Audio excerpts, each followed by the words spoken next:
Hey everyone, welcome to Pop XP. And before the show starts, make sure to click that subscribe button and click the bell to get notifications when we go live and we upload awesome new content.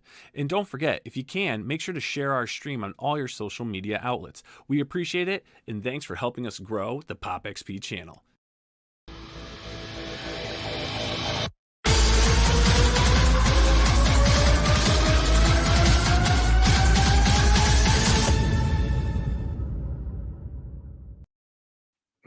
Hey, what is going on, YouTube? It's Nile, Scala, the Pop XP, and joining me, because we had to give him the boot, right? Billy got the boot, and now we're hanging with Mr. Jimmy Reyes. Jimmy, man, how we doing, brother? Doing good. Poor Billy, I mean, just like every ex-wife, you get traded in for the new model. Exactly. Billy's the X, yeah. So we upgraded. He's the X in the Pop XP, man.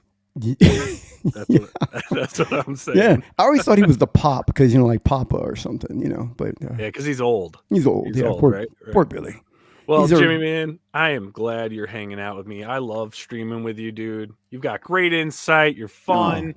I like what you do, man. So this is gonna be a good time, and we got two fun creators with us tonight. Actually, three will be coming on, but we're gonna be hanging out with the Mosses.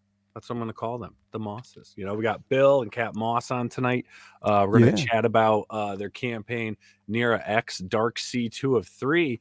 And we're also, Jimmy, while you're here, man, too. Yeah. We got to talk about your book as well. You know what I mean?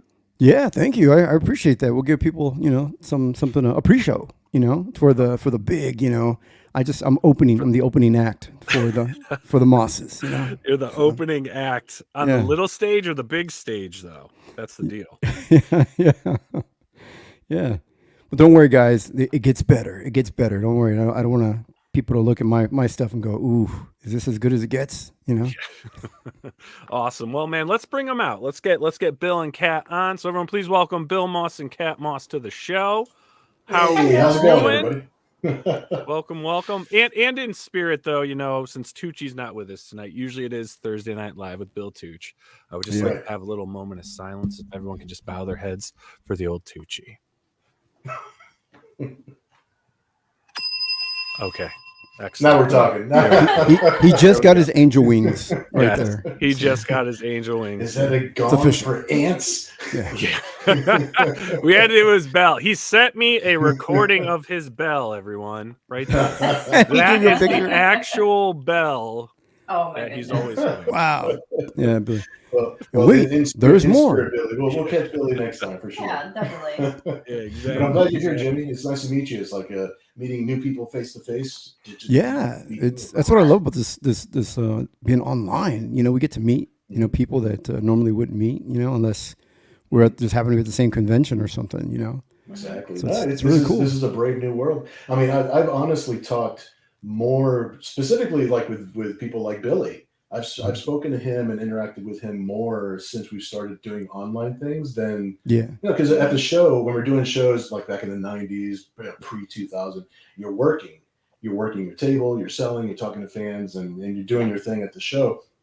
Don't get a lot of time to actually walk around and enjoy the show and meet people and network and go back and forth. These are the people that technically I kind of I get you, man. It's a lot of hard work to ignore your neighbors at conventions. I go out of my way to ignore everybody. Ignore everybody in the booth next to me. Oh my goodness. Yeah, but that's what's great though, man, about doing these like live shows and everything is because we all get to hang out, which is great, and you get to bring this like into the living rooms, offices, but wherever the fans are watching, and they can interact with us live. Like, how cool is that? That's a big deal. We live in a new era. We're in the future, man. We live in the future. I'm missing a jetpack and a flying car, but other than that, that's it. We're getting closer. Yeah, the robot housemaid. But why did they make her plus size? She's a robot. She could have been any shape. I don't know. I'm thinking about Space Hunter. It's like that wasn't a plus size robot. Space Hunter. Yeah. There you go. That's my android. And Kat, that was a really old reference. I'm sorry. It was that's super old reference. It was an old cartoon back before it was on radio. It wasn't even on television. Yeah, it was on Stone Tablet. I bet she knows. I used to read it. I bet she knows. Yeah, she probably knows. It's okay. I'm only 2 seconds old. It's not a big deal. She just arrived on the earth. Oh, that's not. That's not too Yeah. bad then. You know. She Yeah, just she, spawned. actually, it's kind of cool. She's celebrating her 11th year in 12th. in 12th year in the 12. industry. Oh my god! Wow, nice. Wow. This is crazy. Yeah. Yeah, she does. Yeah. The fact You that she's started- working, That means you when I started was- drawing in utero. yeah, as a fetus. I started at and- 14. Wow. I was, Jeez.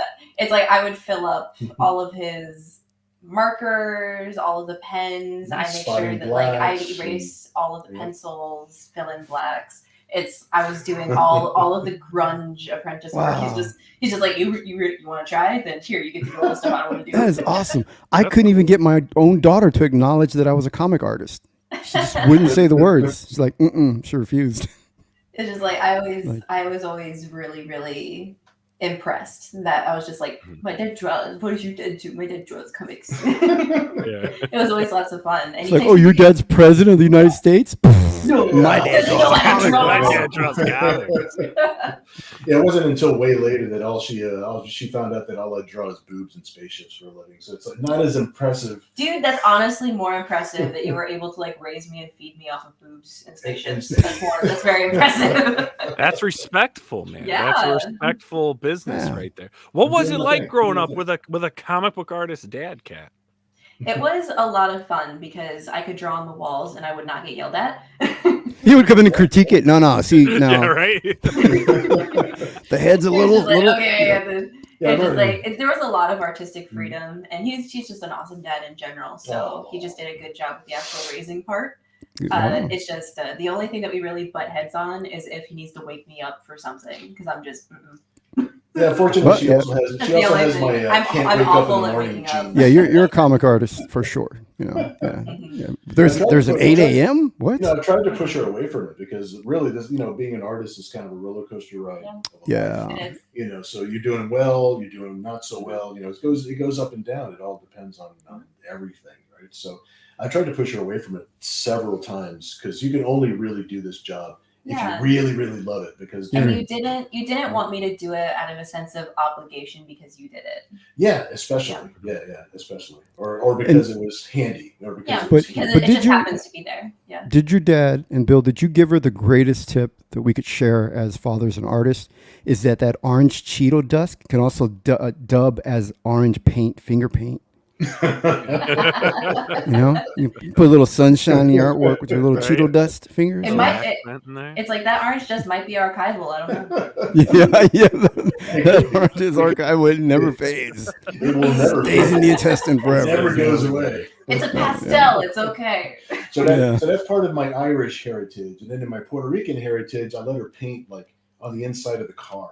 Yeah. Oh, that was yeah. I let her fun. draw all over the roof of the car. I let Yeah. her draw on the hood. Cool. We drew- took did- Sharpies to the outside hood. Yeah, we took Sharpies Wow. and See? metal. Nice. Yeah. You missed a Billy opportunity right there. You should have gone bing, because that's total Puerto Rican right there. They I know. That's it. they celebrate with the horn. You know? That's Yeah. it. Party time.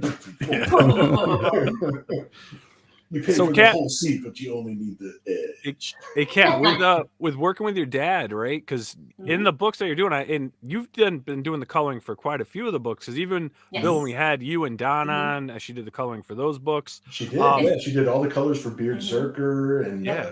yeah. That is Wow. the main way that I enjoy collabing with other people is Mm-hmm. by coloring. One, because I just happen to really like coloring, and Dad Mm-hmm. ended up basically teaching me that because he would draw all of the coloring books for when I was in like elementary school and stuff. Like I was just like, I get bored, and so he drew like a bunch of stuff, stapled it together, and was like, here's a coloring book. And I was just like, you've been putting me through the child sweatshop since day one. You see what's going on?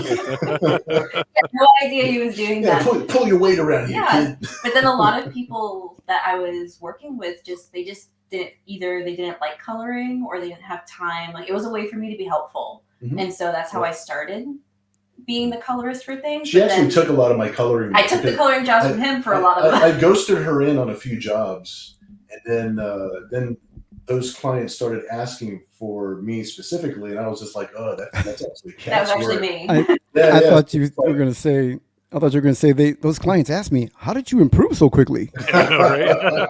That So would have great. been so awful. Yeah, she has a nice handful of clients that they ask for her by name. She does a lot of coloring for. There's a company in LA called Storyboard, and they turn scripts into graphic novels for various reasons, for print, movie pitches, all that kind of stuff. pitches mostly. Yeah, because it's a lot easier to pitch something if you have something visual to look at other than just imagining a script. So usually a lot of people will do that. It's like it'll never see the light of day outside of that room, but it's still like, it's like it's fun to work on. But it's a gig, and it's a paycheck for art and stuff. Right, Yeah. exactly. I've done Makes sense, storyboards. Jimmy, it makes sense why all these mainstream publishers are just doing trades. They're trying to farm out their scripts. Yeah. Yeah, they're all pitch meeting material. Comics are just a stepping stone. It's a script. They're a script farm now. Like the I don't mind being part of somebody else's commercial budget. Yeah. It's like that's fine as long as we get paid also. It's like I've worked like normal retail jobs. I've gone and tried to do like a bunch of other stuff. And as soon as they find out that I'm the artist person, it's like I no longer have that job. I am now the artist person here. You see, the thug life drags you it back. It drags me back. But then something else will happen where it's like, because like the art life goes up and down. So sometimes during like a slow month, I'll just be like, I'll just have a seasonal or a part-time job just to get out of the house and make sure that like, the cash flow is still there. But then within a month now, it's just like me being at a part-time job is me leaving money on the table with the normal art job that I have here. So it's just like, what do you do? It's like, am I going to leave all of that there and then all of these people will just forget about me? Or that's the thing. If you're not present, how do I juggle it? Yeah, if you're not present, you're not there. So So for me, I'm just like, okay, the thug life keeps calling me back, so I guess I'll go. I guess I'll stay. She has a very varied kind of thing going on. I mean, because she paints, she colors, she draws, she has her own artwork. And there's different styles. It's like I follow the dopamine. So I really do. It's like I remember when I first started like being around like 14, being just like, I think I actually really want to be in the industry about it. It's just like I would start doing some oil paintings because I would see like, Fresnel and see all those things and just be like, just like I want to know how to do that. I touched oil paint and I was just like, like I thought it was gonna be my first and last, and then I picked up oils again like 2 years ago and it just something clicked. And so now I follow that dopamine until something else catches my eye. And then that's what I was afraid of. That's one of the things that people don't realize. People that do art for pleasure, which is what we do also. Yeah. But when you turn your art also into a job, and very now you different. have deadlines, now you have clients, now you have expectations. Yep. There's a whole, it can either make you work harder or it can kill your passion for your art. Yeah. So doing it for a job it takes a certain kind of person. So Bill, how do you put up with Kat during her withdrawal phases? When that dopamine's coming out of her system, and she's like, "I need art. I need it, Dad." Oh, I lock myself in the studio. I'm out. I'm out. Hot potato. I'm out. But give her a brush and lock her away. She's almost 27. I'm out. Oh my God. But then sometimes it's just like it becomes contagious because I'll just be like, it's just like this spot like right here, like on our wall. It's like we have tons of French cleats up there. And it was both of us where it's just like this studio used to be completely rotated around, but we both looked at the wall and they're just like, we can fit French cleats up there. Yeah, she moves. Are you willing to reorganize this whole studio so that we can fit the French cleats? So now we paint big canvases on. Yeah, now we paint huge canvases like all over there. Wow. Cool. And like right there you can see like a dark sea over there. Yeah. I saw the picture of that. That was awesome. Oh, nice. Dude. It's a painting, and I was just like, I love seeing Dad paint because it's such a specific. It's just like the way that I paint, he can't paint that way, and the way that he paints, I can't paint that way. Which is good. It's awesome. It gives me value. But I like keeps you relevant, Bill. Yeah, I'm just trying to stay relevant. I'm trying to keep up with the kids, Nile. I'm trying to keep up with the kids. That's the hard part. So are you looking like to go beyond? Are you trying to get into any mainstream work? Are you trying to get any with the big publishers as well, with coloring and things like that, or do you stick? For me, definitely. But I have I'm much more of like a long-term, like slow work person. So it's just like, okay, so it's just like I want to build up my portfolio this year, and then next year it's just like I'll go to reviews and start doing more of that kind of stuff because I finally feel like I'm starting to like outgrow the shell that I'm in. So it's like, okay, it's like I can do way more than just pinups and covers and doing the coloring. I actually want to do some of my own things. So it's just like, okay, but I know that I have to slowly build it up and like make friends, all that kind of stuff. So I'm really excited for the next year where it's like for 2025, it'll be like poof, like she came out of left field, boom. But I've been working for like 10 years on it. Yeah. So this year I'm helping Dad a bunch on like Kickstarters and like tons of other stuff. That way I can just have like this slow burn for myself because it's just going to turn to more and more work. There's always 10 burners. Yeah, there's always 10 burners going on at the same time. 10 burgers. flip. That analogy works too. You know, I mean, it's like, hey, that was better. I better not. 10 burgers. That's relatable. That's relatable. We understand that. Say burgers. That's what I had for dinner. Is what I had in my mind, but it's like, no, I went 10 burgers. 10 burgers. But the comic industry is networking. You know, a lot of it. You know, you got to mingle. You got to rub elbows, and it's all about who you know. It's a lot of networking, and then it's just like make stuff that you want to see out there because you'll 100% find a group of people who also want to see it. Yeah. Because we do so much with like the commercial stuff where we're catering to something specific because it's a client. Right. So it's just like you gotta let go of a lot of creative freedom for it, but you know it's a paycheck and we still get to do art. So how can I complain? But then when we do our own stuff, it's just like okay, time to. Just try and just that's when the boobies and spaceships come in.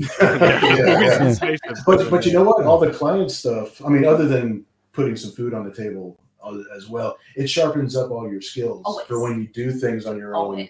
You can give people your best, you know, hopefully with some new tricks in your bag of tricks. Yeah. Or it just, if anything, it always helps me learn how to communicate and deal with people better. Which is like, it's a huge part of it, especially at conventions where it's like conventions. I love it. It's such a stage performance, like getting to meet with people and you get that stage health and it's so nice. I like being able to meet everybody in person.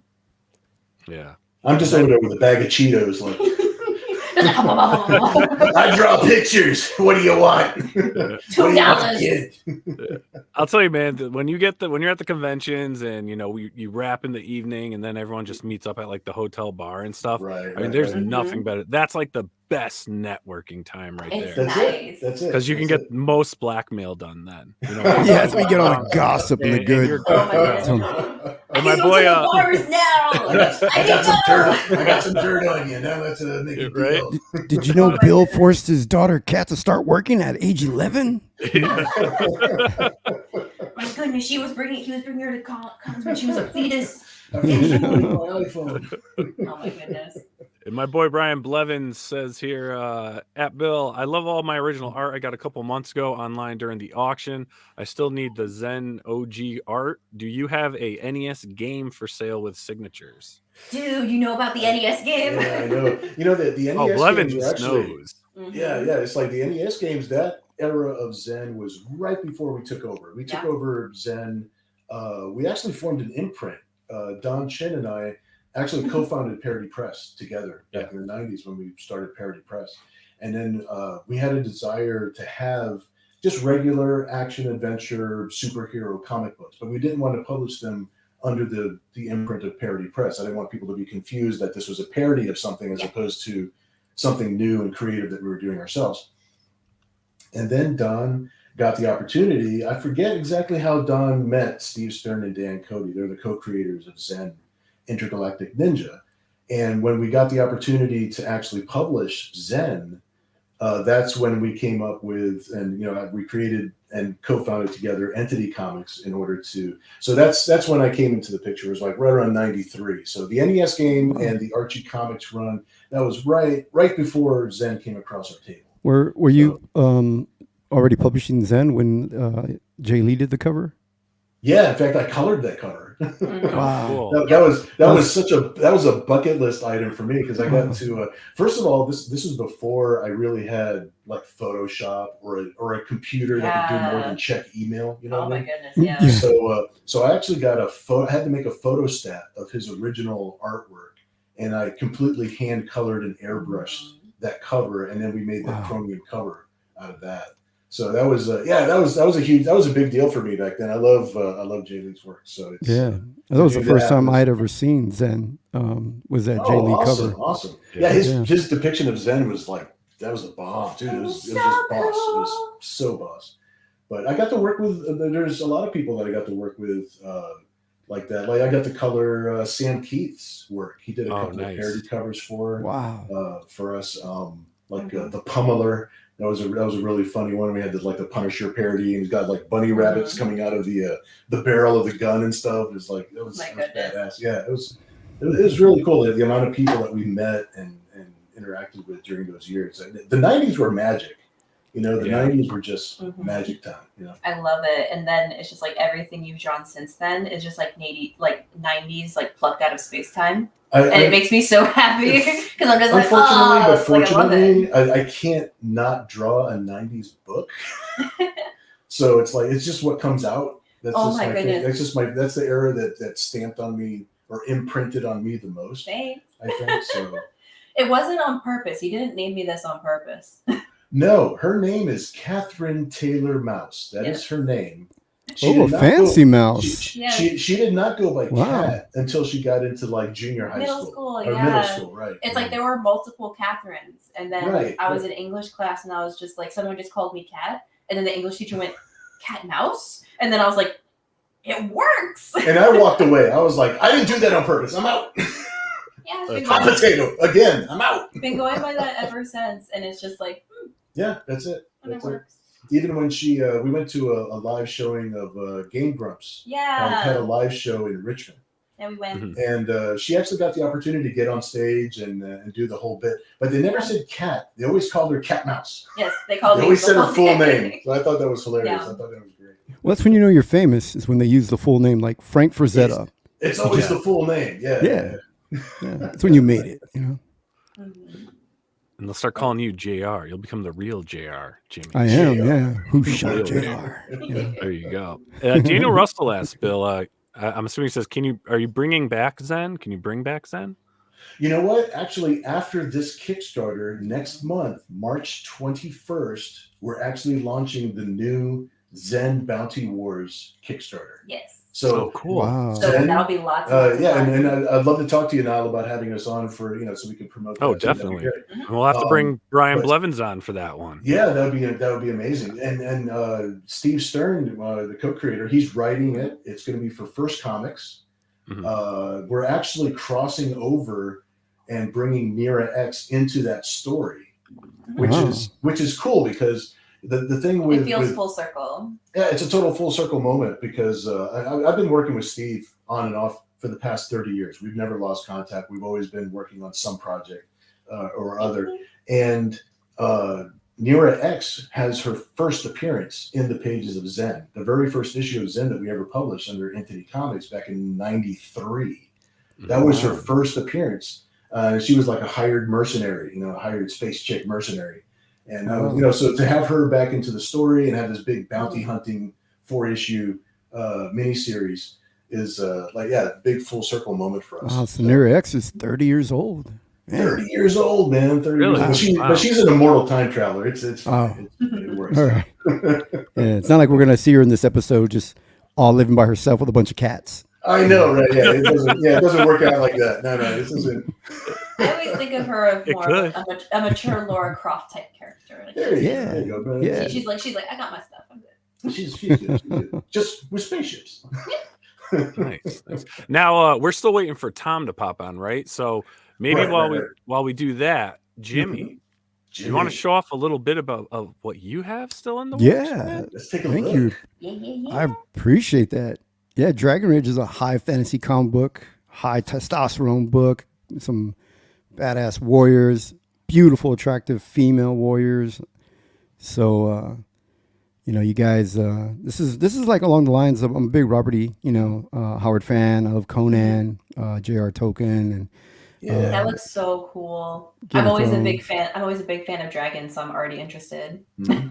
Oh yeah, thank you. Yeah, definitely. There's actually dragons in this book. The book's called Dragon Rage, and been working on it for a while now. And it's 40 pages. We're almost done. I'm down to the last few pages. That's nice. dope. Check that out. That's pretty dope. Look at that. Oh, that That's looks so cool. The Finch cover, right? Yeah. Yeah, Finch. Dave Finch, good buddy of mine, and Nice, he was man. nice enough to do a cover for me. And Dave and I have worked together quite a bit, so he owed me one, you know. You're like lucky pay you. his- You always I know, got right? every stream you got. That's a good stroke of luck right there. That's good. You owe me a favor, my friend. Yeah, and so in this book, I mean, it is for, I would recommend like 17 and older. I mean, just like in the genre, any fantasy genre, there is going to be, slight nudity in it, nothing gratuitous or anything like that. But it's a character-driven story. It's written by David Philpott. He's a fantastic writer. I'm so lucky to have, the team that I have, David Philpott or Dave Finch on the cover, Andrew Dahlhaus, coloring the covers and stuff. And it's just been an amazing team, putting this book together, Yeah, it looks dope. It looks really cool. I like how I love how bold the inks are. Wow, thank you. That was what I did primarily since 1991. I was an inker. Got to work over guys like Dave Finch and Brett Booth and a bunch of people. And Nice, it wasn't until this book that I actually started to show that I could draw. I mean, nobody, even including myself, knew that I could draw, So this is my debut, man. It's my chance to show people what I can do. Yeah. It looks beautiful. Awesome. Oh, thank you. And you're keeping it black and white, right? Yeah, I'm going to go black and white, just like all the books that I loved. I loved Conan, even Nira. I saw the stuff you guys were doing, and Zen. I know some of those books were black and white too. And Oh yeah. I know you guys went color black and white back and forth, but Went back and forth a little bit. Yeah, I'm really impressed with the values. But I always have really a hard love for things. black and white books. Yeah, for sure. yeah, I think because I use so many hard shadows in there that I think black and white would really show it off so well. And inspired by Rudy Nebra and John Buscema when they did Savage Sword of Conan, and I like The Walking Dead, and just all the books that I enjoyed were always black and white. James LeBar did The Crow, and I want to go. That's what I'm talking about, where it's just like you make things that you love so that you can like see more of it out, and it's just like I love it. Yeah, the kids today, not that there's kids reading comics today, but it's like people are forgetting like the real indie comic books, and that feel that they had. And so, this comic book is just, it's funded by backers, and it's backer supported. So there's no corporation, nothing like that, no advertising in the book. Every page is for story. So it's truly independent, Awesome. And I want the book to just feel independent, other than the fact, I'm going to, I've been a professional graphic designer for years. Like you guys, I had to maintain a full-time job while working part-time in comics. So, it's the life of an artist, and I've done that. And I've done graphic design for national magazines. So when it comes to doing my book, I want it to look, high quality design, good typography, and great, you can see professional dressing on it, but I still want it to just kind of have that independent feel to it, Yeah. Yeah, I love it. And even Ken Zage says the detail is excellent.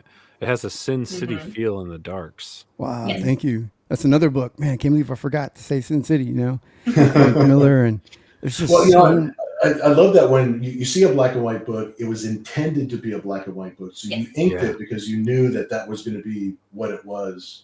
You know what I mean? So it's like you see like how purposeful it is in the way that it's depicted. You know what I mean? Inking comics, when I was an inker, the one thing that would get me would be I'd spend all this time putting in textures and beautiful line work, and then the colors would come in and just like cover up dark colors right over my inks. And right. I know. It's like you know how upset I get as a colorist, where it's just like, oh, like the inks are so beautiful, and they're just like, it's night, and I'm like, it's nighttime. But it's like I always do my best, where it's just like if I see something pretty that's inked, I'm just like, there's just gonna be a highlight from something. The moon. It's something's gonna happen. Yeah, that's why I was exclusively working with Andrew Dahlhaus, because he complimented my line work really well. He was really good with it, but then he's gotten so busy now. He's got his own book he's going to be doing, plus he's working mainstream. So he's like, I won't be able to color this issue for you, and I was like, oh man, what do I do? And then I thought about it, and people just kept asking, is there going to be an artist edition? We want black and white. We like your line work, and I just went, I should do it, man. I should do it. And I'll tell you, it's scary without having color to help your work. Your work's got to stand on its own. Like that's it. You have can't to be. hide. You can't hide anything. Yeah, you got to be really confident, And so I'm a little nervous, but at the same time, I'm like, It looks gorgeous. Oh, dude, you sharpened your teeth like long before you drew this book. So I mean, it's Yes. like it's sharp, man. Yeah. Like, It's tough. killer, man. Let's check out your campaign video for those that haven't seen it before. Oh yeah, thank you. I like videos.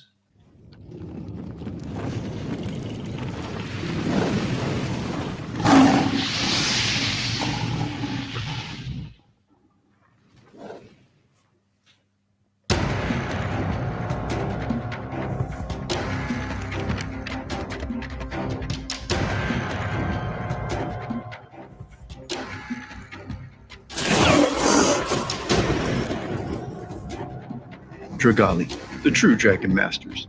Humans with the rare ability to capture the rage of the dragons, wielding their powers as their own.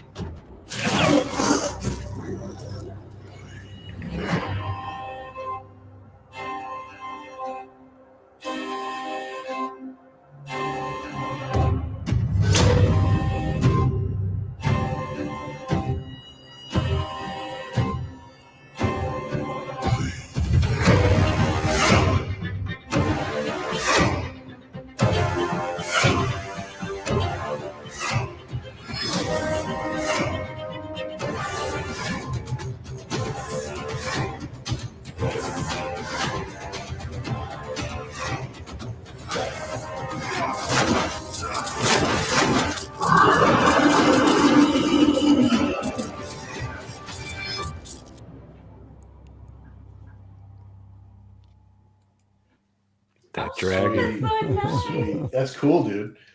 Thank you. And I Yeah. love it. I love that it's just like the premise just catches me, where it's just like dragons, they can harness that rage. We got the dragon. I'm just like, Yeah. yes. It's what the backstory on Dragon Rage is that at one time dragons and humans were at peace, and the dragons were the guardians of humans. But then it was discovered that when the dragon was older and powerful and about to expire, they could willingly give their rage to a human, making and creating the first Dragari. And so they know with a king that became very selfish, a man king, realized that if he had an entire army of Dragari, he'd be the most powerful kingdom and ruler. That's So cool. he Yeah. started to hunt down the dragons to take their rage, and to have these build up this army of Dragari. Now there's a new generation. There's a new king, and that king, somebody's going around. He disbanded the Dragari, and now there's somebody going around hunting the Dragari down, taking their rage, and they're building a crown of fire so that the wielder of this crown can be even more powerful than even the king of dragons himself, which is the most powerful being in the world of Dragon Rage. So that's where the story takes place, is where there's a group that gets together of rebels that wants to stop this from happening, you know. And we get to meet all these different type of characters, and it's a really great book. I mean, it's got a lot of really good stuff: betrayal, love in there, sabotage. You know, it's political in the sense where, I mean, they're battling for power and ruling for kingdoms and stuff like that. Kind of very Game of Thrones ish kind of thing, and a little bit of Lord of the Rings with the Rings of Power. It's got a great hook, dude. It's like even like I'm glad it has all those things interwoven into the story, but even like just the overarching hook is like, it's like I want to know more about that. That's cool. That's really cool. And I've done everything myself. I mean, it's truly independent. I've only been able to do it because of the financial support from backers. I put that trailer together myself when I had like 3 pages of art done, and I was like, what would I come up with? You know, so I had to come up with something, you know, and the book's almost complete now. I mean, I'm down to the last bit of pages. I could smell the blood in the water. I'm like, it's almost, you know, gonna go in for the kill, you know. Sweet. I don't know, Daniel. Russell, any human and dragon love scenes? I don't know. You got to read the book. Good answer. Good answer. No spoilers. I like Daniel. He brought in the Kick Jimmy, because they do that to me. I'm on Comicsgate Kings on a big show, and they love to do that to me. They like to put in the chat, Kick Jimmy. I don't know why. It's a thing that the chat started with everybody. They say it to everyone, and I love these guys. Everybody's so cool, you know. Oh man, this is cool. And you, dude, I mean, you were only on with us like a couple of weeks ago, and like you're up like what, $4,000, $5,000 since you were last on. Yeah, it just caught fire, you know. I think I was trying. Like a dragon. Yeah, it went rage. You know, I was I think it was like 38,000 last time I was on, and I was going, man, or maybe below that. I was going, my goal was I want to get to 40, but I thought, 40 is so far away, and then suddenly just everybody just started shouting out Dragon Rage and sharing tweets, and Ethan promoted on his stream, and I've been on every other stream, and people are just, that's so good. yeah. And plus I've got my own channel, and people watch me, as I draw, and they back the book, and they get to see it as it's being created. I draw live, my pages, so people get to watch me draw, from scratch, and see the progress of the book. And that seems to get people interested as well, and they start backing it while I'm doing that. And I mean, look where I'm at. I'm almost to 42,000. I mean, I can't believe the love, Exactly. Yeah. Like indie comics draw. I like to see this indie comic support, because like they're out there. We're all out here. Oh yeah, yeah. I mean, that's the point of doing this stuff, man. It's getting other eyes on all these great projects on the whole entire indie scene, because there's so many good books, so many great creators that just could use a little extra exposure. The only way we survive is by helping each other.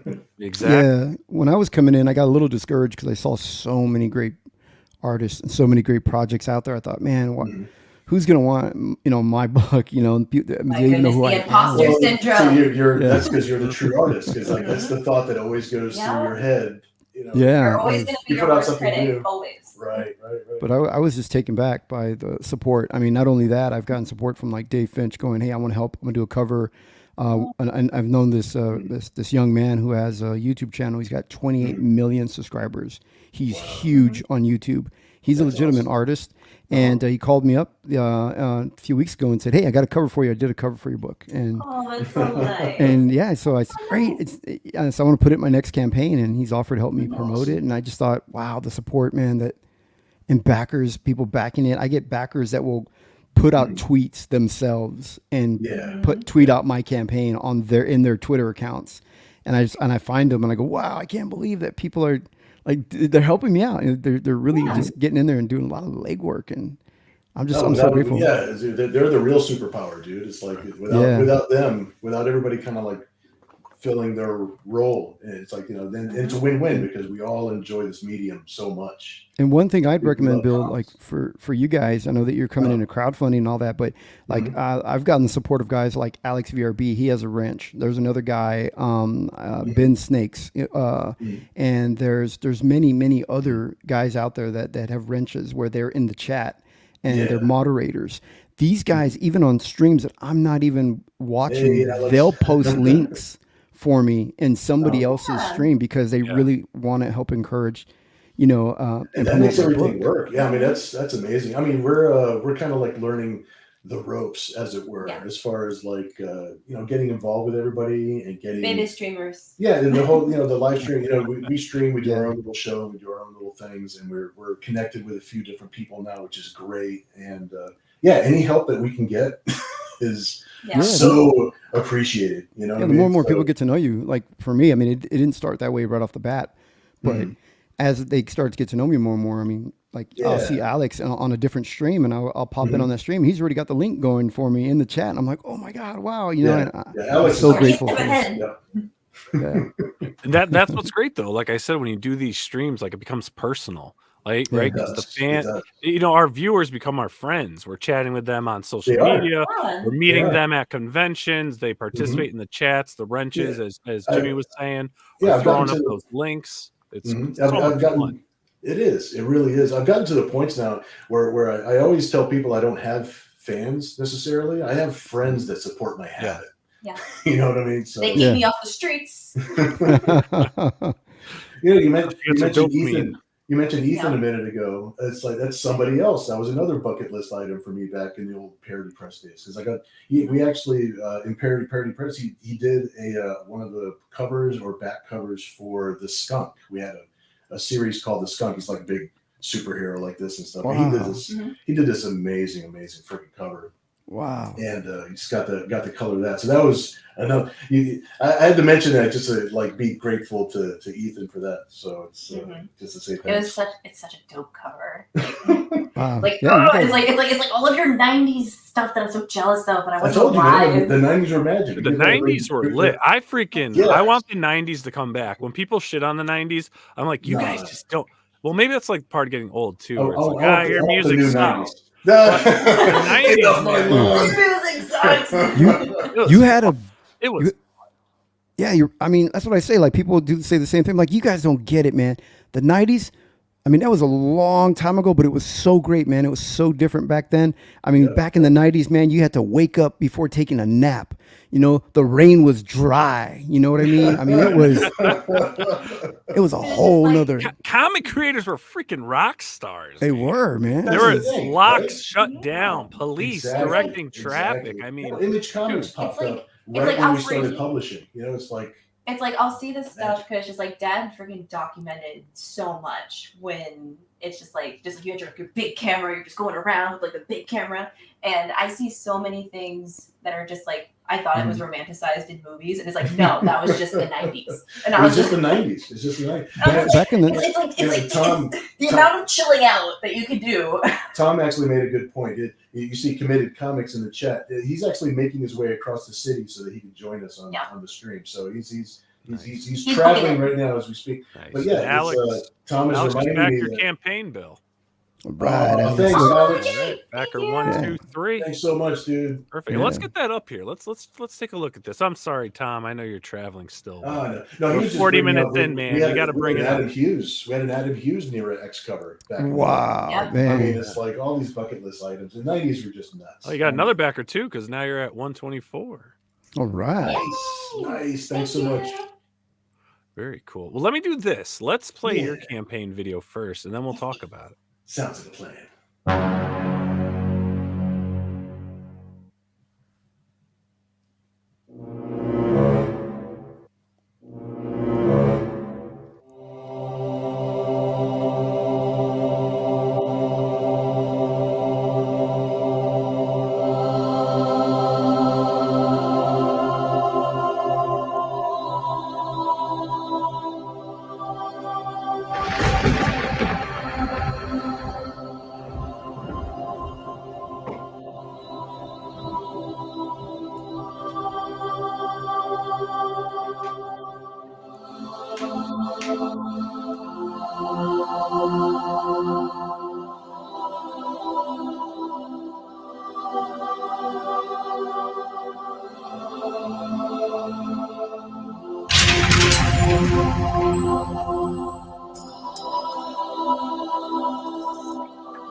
Everyone ready for mass? Oh, it's only going to run for 30 days? It's just a 30-day campaign? Just a 30-day Yeah. campaign. 30 days. Yeah. Ooh, man, don't sleep on this, guys. Get in on it. I 30 know. days goes by so Omni fast. says right here, I love the cartoony style. I'm going to back this. Awesome. Mhm. Oh, yeah. thanks, Omni. Yeah, Bill Yeah, isn't it's, giving away too much, just enough to tease. Now, you pronounced it Nira. Is that correct? You said Nira? Nira. X? Yeah, Oh, Nira. Nira. Okay. Uh-huh. Okay. Yeah, no problem. No So problem. I was pronouncing it right then. That's the way the comic store owner pronounced it way back when. They were like, it was Nira X. And, Yep. okay. I thought maybe it was Nira for a second there. No, it's all good. Yeah. But yeah, With all yeah, this super. talk of parody press and everything, man, I feel like we should have had Don on. You know, it's know? like, and we even mentioned you mentioned it to me in before when we talked a little bit earlier. I was like, wow, maybe we should have had Don on. I should have had called Don up. The big Should've chin called him in up. comics. You know what though? It's like maybe we'll do this one more time before the end of the campaign, which would be awesome. And we'll have the whole gang together. That'd be awesome. There you go. All right, cool. So let's talk about this, right? This is a character that's been around for a long time. And this is just so everyone knows, this is for Dark Seas 2 of 3. 2 of 3, right? So this is number 2. This is picking up directly after the events of issue 1. What's happening is, if you're not familiar with the Nira X story, it kind of starts off with her brother messing around with temporal technology because he's so afraid of dying. He's just so afraid of just blinking out of existence that he has this crazy theory of living out each one of his lives because he's aware that there's a multiverse out there. He's aware that there's an infinite number of universes. So he wants to live each one of those individual lives one at a time. So every time he dies, he comes back, and he dies, he comes back. The only problem is that so many other versions of himself are doing that experiment at the same time that they all merged into this one creature. And of course, in true 90s style, because I have to name everything in a 90s kind of way, his name is Paradox, because that's what he is, right? So he's like a hulking, big, purple, muscular, just agent of chaos. And Nira is his sister, little sister, too close to the experiment, gets dragged into this thing. So every time he pops up on the timeline somewhere, she gets dragged along and has to somehow take care of him, essentially, and do away with him, capture him, do something. So that's how the story basically started back in the 90s. So now we cut to now, 30 years later, with the new book from Committed Comics.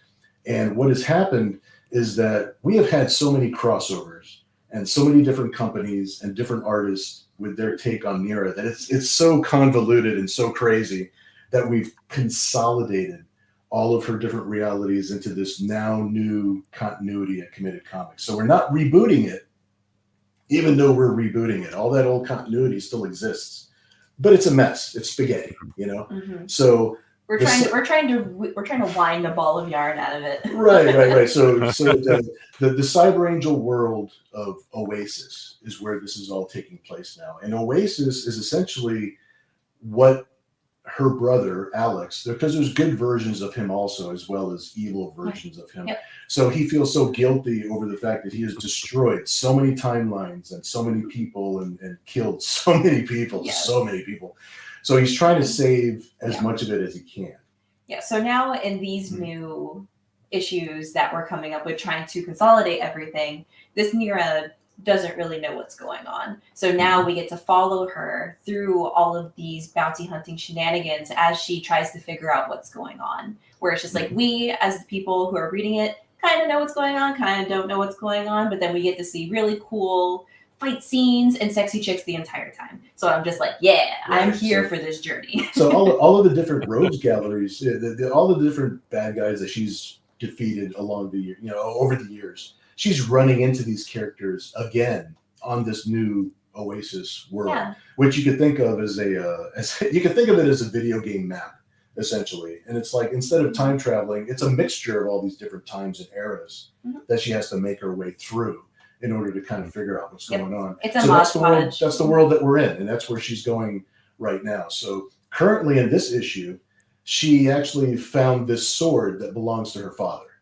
So she has this idea that maybe he's alive, and she has to traverse this area called the Triangle, called Darkon's Triangle. All these pirate zombies and monsters and things and she's also running into other cyber angels along the way too. She's like, what the heck? Right, exactly. So she's making sense out of things. She's trying to follow this breadcrumb of clues that might lead her to maybe reunite with her father again, and also just to figure out what's going on. Trying to figure out what's going on. So it's like, without saying too much, I don't want to just give everything away, but as the reader is almost in the same place as Nira is right now, because she gets little flashbacks, she gets little deja vus about, it's like, I've fought this person before, I've done something, and the person that's fighting her, they have some animosity towards her because they remember that she screwed them up in another life, So she's in a pickle, but So her situation goes from bad to worse, but it's like awesome, hot, sexy chicks, bounty hunting, time travel. That's my That's the boilerplate. That's what we're taking away from. And I noticed you've gone back to the original, her original costume in red. Wasn't that her debut? Yeah, exactly. That's her original costume. So she changes her costume a lot. She has something called a cyber skin. When she got her powers accidentally, of course, these time traveling temporal powers, she is the source of her own energy. She's like a video game character again, where she. Well, that's what that technology does. That technology feeds off of her own power that is herself. Exactly. But it's also it's just like to pull things so that it makes it easy for people to understand, similar to a ish venom, but it's just technology instead of an actual parasitic live thing. And the cyber skin has no power of its own, so without her, it doesn't function whatsoever. So she forms a weapon and drops it. It's useless. It has to be. Has to be her. And then all the other different cyber angels, they're from different timelines and different. So their cyber angel abilities are all unique to each Cyber Angel. Everybody has very, very different powers and very different skill sets. And that's where we're at. That's where we're at with this issue. Unfortunately, Darkon's Triangle has such an evil aura to it that this is kind of like the hook for this issue, is that all the Cyber Angels are going to actually have this Street Fighter-esque battle against each other, as well as trying to escape the triangle so they won't kill each other. So that's where we're at with all of that. Wow, that sounds insane. I I feel like we're gonna need to read this. It's a lot. It's a lot of goodies. And I know I'm not as good a talker as I am a drawer. So it's like if you just if you experience the story as you're going through the art and reading. Buy book, good. Buy book. So how many pages is issue number 2? It is a 24-page story.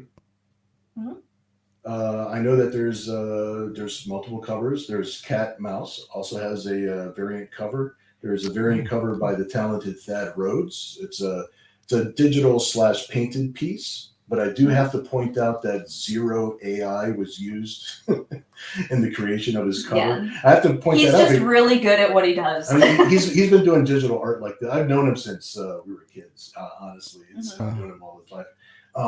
But he's been doing digital art like this for the past 20 years. And I know that AI has been around for like 8 weeks. So I don't want people to think that his work is all of a sudden just a text prompt of some kind. Yeah, it's the attack cover where it's like this one, where it's just like that's him. That's not. Yeah, that's all him. That's not that's not a text. Honestly, when I saw it, I thought it was AI too. Yeah. It's like that's why we have to put the disclaimer, because AI wants to make art like this. Yeah. So it's just like, okay, so we have to really make sure that people You can know tell it's it's not like, by looking at the hands. Yeah, again, the fingers in the hair. You know. Not like, Or it's like he's been drawing like this for decades. Like this is how he draws. Yeah, I like it. It's really cool. He did a Zen piece, a digital Zen piece that was on the back cover of an issue of Heavy Metal. Yes. That came out really, really sweet. So it's like, and he's done some Zen work for us before, and he's done some Nira work for us also in the past. So I just wanted to invite him back so that way he would have some input, some artistic input into the project. So when is this book gonna go out for fulfillment after the campaign? I think Tom actually has fulfillment stretched out to September. Okay. I'm not really positive. I'm sure it says down at the bottom. And if Tom would kindly show up, he will clear all this up for us. But I think it's September. I know that it's going to fulfill sooner than that, but I think we wanted to pad our time just in case. Yeah. Well, in Tom's defense, he said he's in the chat. He said he's on his way, but there was this fire and kittens, and it was a school kittens, bus, boobs, hot girls, and some time travelers or something. Yeah, caught in a time travel loop, and that sounds like him. So he's at a pie shop placing an order. That's what pie. Oh my god, this pie's not going to eat itself. It's not. He's got to get the fancy pie. No, this campaign looks cool. I love all the colors. My only criticism is I wish you had some more interior samples. Yeah, that's what I was. Yeah. I wish I had more interior stuff to show. But it's coming soon. I'm going to keep on updating the campaign page as we get some more things done. So, what was the Cat Mouse variant cover? Where was that? It is the mermaid. It's a very cute. Nira X is a mermaid cover. Here we go. That's Tony Moy. That's a nude cover. That's my nude cover. There she is. That's the nude variant. Yeah. And there's a regular and a nude version of that cover. I think these are all the nudes here. It's actually pretty cool. I like it. It is cool. And it's like I'm hoping. I mean, 500. We've maxed out at 400 backers on one of our campaigns. So we were thinking, okay, 500 backers. What I'm going to do is I'm going to take the cover art for the All Out Action cover. Oh, nice. And when if we do reach 500 backers, and I'm not really sure. I mean, I know that Tom and I really want to give this away, so we'll see how many backers we get by the end of the campaign. We're shooting for 500. Yeah, but it's like all the numbers will go into a randomizer, and then whoever's number pops out is like you got that piece. Exactly. Oh, that is cool. And that includes if you're only a digital backer. Yes. That means if you only get really? the PDF. Yep. Your number still counts. Yes. Okay, you could still be eligible to win this original piece. So I'm hoping that everybody jumps in. If you've never heard of Nira X, before, hey, the PDF. I mean, it's like what, $5 or $6, something like that. So that's crazy. You're giving away like Yeah. the main covers. Yeah, it's like the main cover. Some of the other pieces have actually sold already, and then I forgot to probably on my if you go to my Facebook page, I might do a little auction or something like this on my live stream or something. So Nice. unless you wanted to do something like that right now, but we don't need to. We're just talking about the campaign tonight. I like them thick thighs. that's That one is of her his powers. specialty. That's one of her powers. Her superpower is squats. She can do squats. Yeah. We've got Tom. Hi, He Tom. made it. He just stopped in at some stranger's house to use their Wi-Fi. He's like, hey, let me in. I got to do the stream. I told everybody you were having pie. Yeah, I heard that, and it's very fancy pie, and you can't have any until you finish the book. And I do love the fact that Jimmy was like, "Hey, this looks like a really great campaign. If only there was more interior art." Because I've been saying that for a while. Uh-oh. Hey, he got 2 pages done.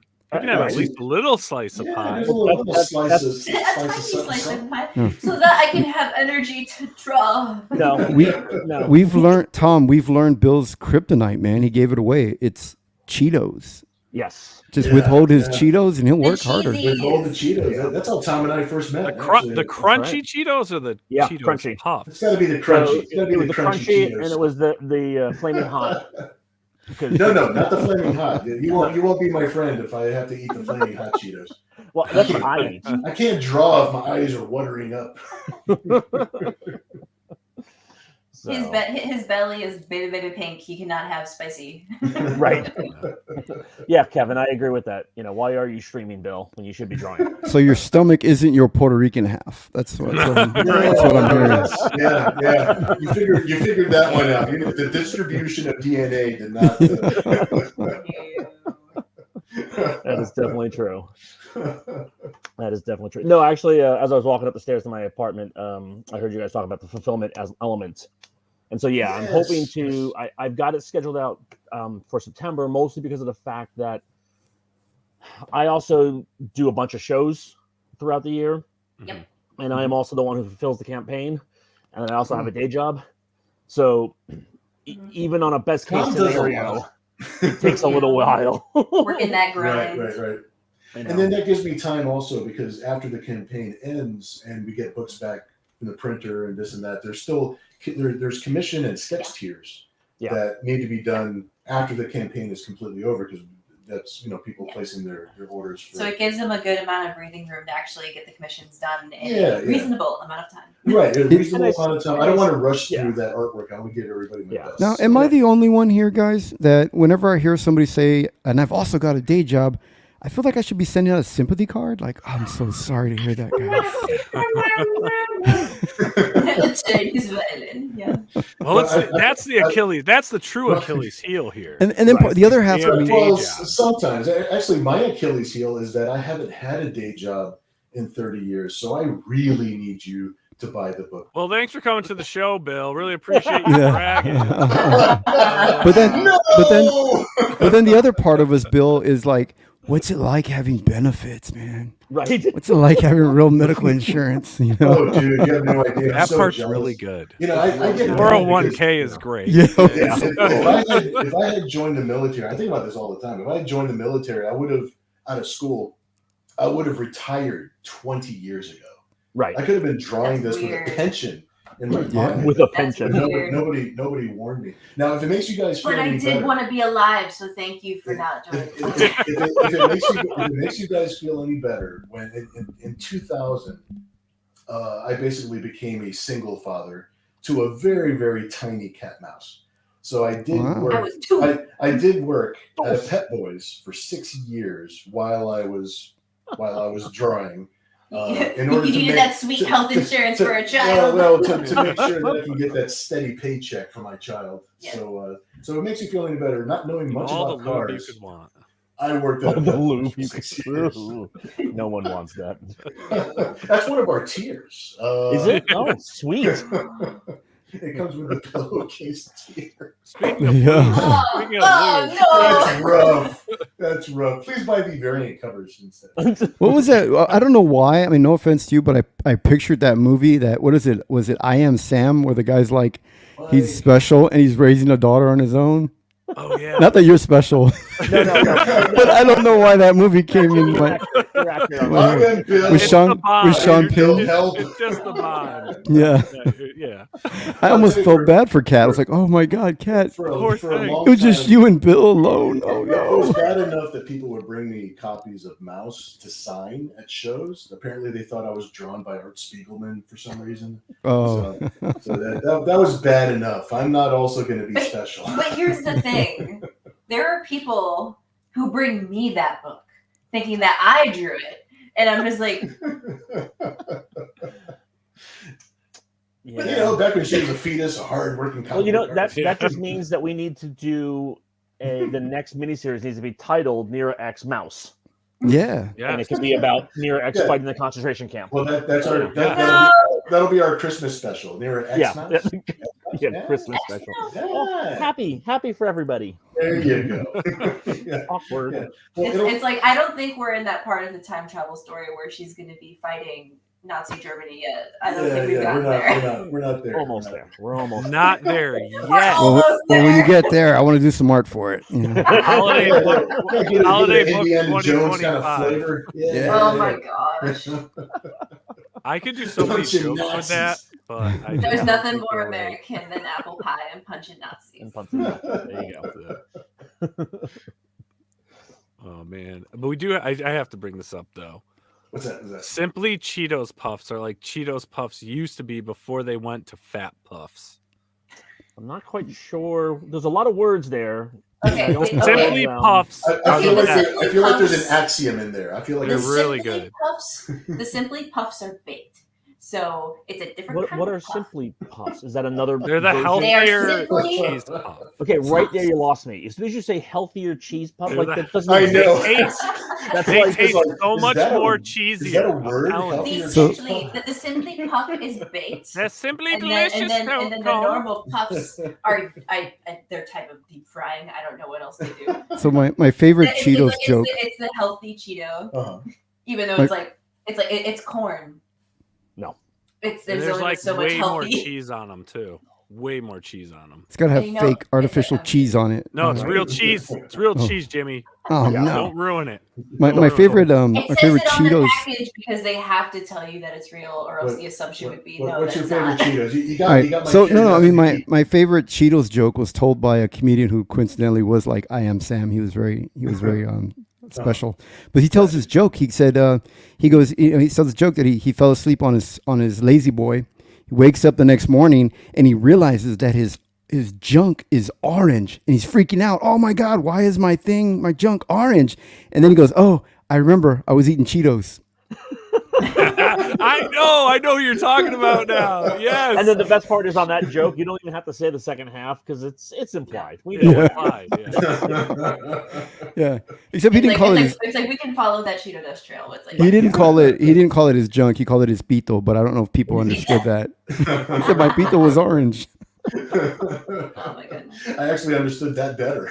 I heard that before. Not me. Oh,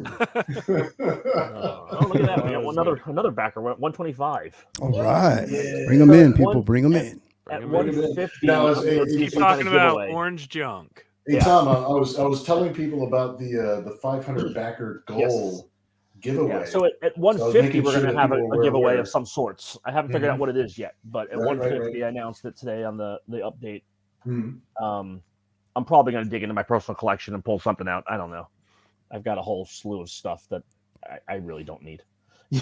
Do it. Give it away. Give it all away. So like at 400, like I'm giving away a Fire sale, everything must go. yeah, yeah, Kevin Sold. sold. Nice. So, Tom, man, tell us about Committed Comics. So Committed, it's a company that me and my friend Alex started back in '99. So we've been around for quite a while at this point. We were complaining about the comic book industry, as people know. The '90s were great, sorta. There was definitely some horrific things happening in the '90s. You know, Marvel going bankrupt. Image starting off great and then dropping off and not releasing books on time. And this is all stuff that like, yeah.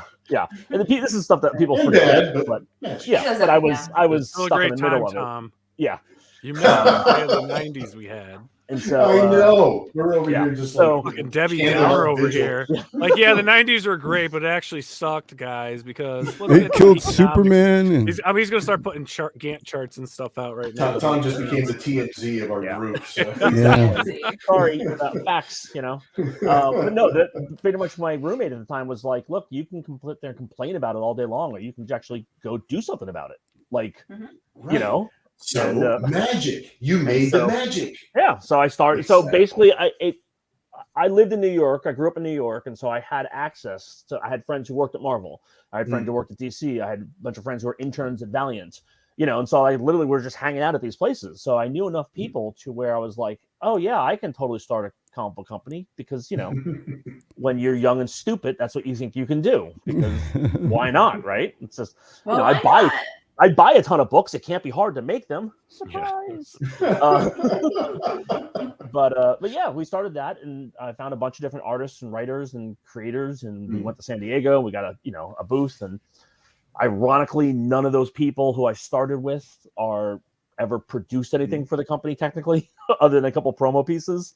You're like, oh, this is why Image books are late. Yeah. No, absolutely. It was why. Yeah, it was one of those things that like I'm sitting there going like, I don't understand how hard this is. I don't understand how hard this is, and then I realized, oh, it's really hard. Like there's like some real logical and logistics uphill. It's all of the math part and actually doing all of the work and all of the stuff that an actual publisher manager has to do. Yeah.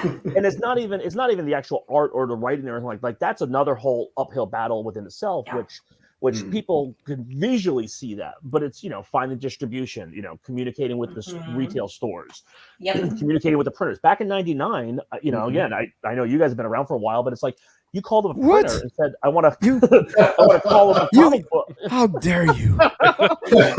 Shock and awe. Kat, aren't we offended? You and I, we should be offended. Oh my gosh. How dare you? We're 11. You're always going to be 11 to me, but that's beside the point. So. As I hand you nude covers, I'm 11. Yeah, exactly. Yeah. Hold on a second. Whoa. Yeah. Not in this day and age, lady. Back that original art now, guys. Quick, before they screenshot your face. But yeah, so we're gonna raise money for Tom's bail.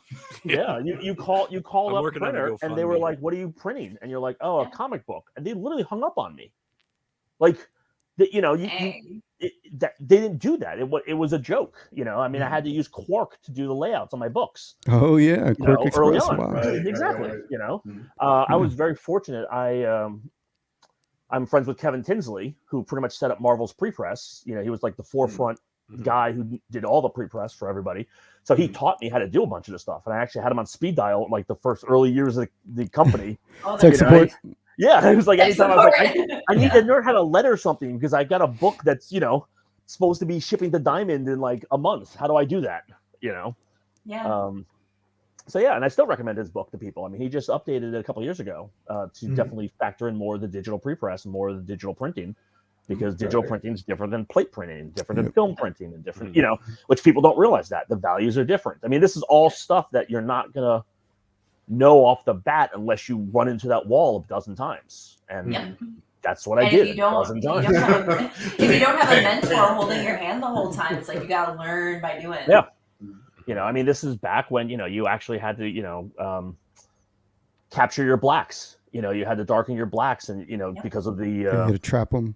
Trap them and the overlays and the punch outs. Dude, do you know how pissed I was? It's just like, because I first learned all of my coloring stuff through Photoshop. And Dad was like, you got to do the traps. And everybody was telling me, oh, you got to do the traps. You got to put all that green underneath everything so everything comes out true black. As soon as I finally wrapped my head around it, kablam went RGB. And I was just like, yeah. I don't need to do Is that why your part of your hair is green now? You're like, here, so you don't forget, Kat. Yeah, she was trying to make her hair true black. So, I did not realize how much like this actually turns into like the Joker color palette. Because I always wear red lipstick. So I'm just like, you know what? It's been Batman since day Oh, one. That's wait a like, minute. it's like that was my Sure. first. Hey, That was my first word. Was My Batman. nemesis is in the room with me. your back's turned to her. Your back. Yeah. Probably because you had your back turned. Wait a minute, I just realized you guys are sharing the microphone because I was like, wait a minute, she's on Yeah. mute, but I can still hear her. Yep. Yeah. Right, Yeah, right. she's Yeah, very the loud. microphone is right. yeah, because if we have two Very separate loud. microphones this close It to just each other, screams. we'll get this Yeah. crazy echo. Because I'm like, Bill, This I was have ours. to like go, wait, what did Bill say? But Kat, it comes through clear. Yeah. So is the mic near her or where's the mic? No, she's loud. He's not. she he's not. She has a great voice. It wasn't. Well, It wasn't. I turned the mic towards it's a directional mic, and it's You kind turned of it towards me. a little bit, just a tiny bit. Oh, what a good dad. Bitch. At the same time, he also said it earlier. He's not a good talker. He draw the pretty. He don't talk I the draw. wisdom. He I draw the draw pretty. the book, yay! I don't talk good. Yeah, but I'm projecting a little bit since I know I have to bounce it off this wall to the. to go backwards. Yeah, she's playing basketball with her voice. Oh, yeah, you're like off the backboard. Yeah. Harlem Globetrotter. Go, Cat, go. We're raising money for our new sound setup. It would still end up being one mic because it's just it's one of those things. It's like sound design specifically with like that type of tech. I'm just like, I need Just a get a person. little mixer. Get a mixer that feeds the two mics. Just put them over each station. I don't know what you're It'll saying. You're saying blend it wizard into you're saying one magic mumbo piece. jumbo that I don't understand. One feed. Look, they I can either what does that draw. mean? They can either draw the book, or they can mess around with microphones. Well, I only got 2 sample pages, Tom. Come on. Actually, there So is they can spend the next. there is a straight up disclaimer on the campaign, right before those 2 pages. Stop talking to Bill. Yeah, like they can spend the next 45 days trying to figure out how All to. Bill Figure out gave this me. new mic. Run the mixer. With this book. Yeah, don't come for me. This is all Or Bill he gave can me. draw it and I can color it. And that's what Kat telling me behind my back. She's just like, yeah, I can't color it if you don't draw it. Well, no, I'll just come up behind him. And I'm just be glad I got the It's Urshi like, work. I'm glad I got the can't pages color all it if it worked doesn't out. exist. Just doing all the heavy lifting now. You just tell your dad, I will throw your Cheetos out the window, Dad. No! Don't make me throw the I Cheetos will out. take these M&Ms away. yeah. He's dangling them over his drawing table. Yeah. Just like ET. Just lay them out. And, Yes. like, every four, there's As a soon as I Amazing see that there, too. Dropbox upload, you can have them. Oh man, that's geez. funny. So Tom, man, I know we were talking about committed comics and stuff. Started back '99. I mean, what's the direction you guys are in now? Free fall, is that a direction or Yeah. It is a direction. So, no, it's pretty much at this point. So when we started the company, my main goal was to actually blend newcomers with veterans in the industry, because at the time in the 90s, you either were in it forever from the 80s and that kind of stuff, like guys like John Byrne and Chris Claremont and Prez and that kind of stuff, or you just got lucky, quote unquote, like the Image guys, even though those guys were grinding away for years, but a lot of people didn't realize that they were grinding away for years. They just thought, oh, here are these guys coming out of nowhere. It's like, nobody ever sees the work. Yeah, Jim Valentino was running 2 other companies, Oh yeah. before he started Shadowhawk. Like, let's be real, guys, and so that was my concept, was to kind of be an avenue for people to actually get into the comic industry. And so the first couple of books that we did, it was a nice blend of veterans and new people. I do portfolio reviews at San Diego Comic-Con every year. And now that's kind of like where we are. So like when I met Bill, we brought him on board, again, it's he is a veteran in the industry, but he's also got Kat, who is, well, now she's almost a veteran within herself because of the fact she's been doing it for such a long time. But initially, Oh my goodness. I love being that weird one where it's just like, I'm a veteran, hello. And they're like, yeah. They're like, really? But I mean, at the same time, we've had, some great variant covers from people who are up and coming in the industry for the Nira projects that we've done. And granted, on this campaign, we've got Tony Moy, who's got a huge bevy. Phenomenal. I mean, the funny thing is I've known Tony for years, just as a con goer, as just somebody else who's in my con family. And so with this campaign, I was like, hey, I need a bio, to throw up with your cover. He's like, oh, okay. So he sent me his bio, and I'm just like, you did all this crap? Like I was completely unaware that he had done this much work. I knew he had done work, you know.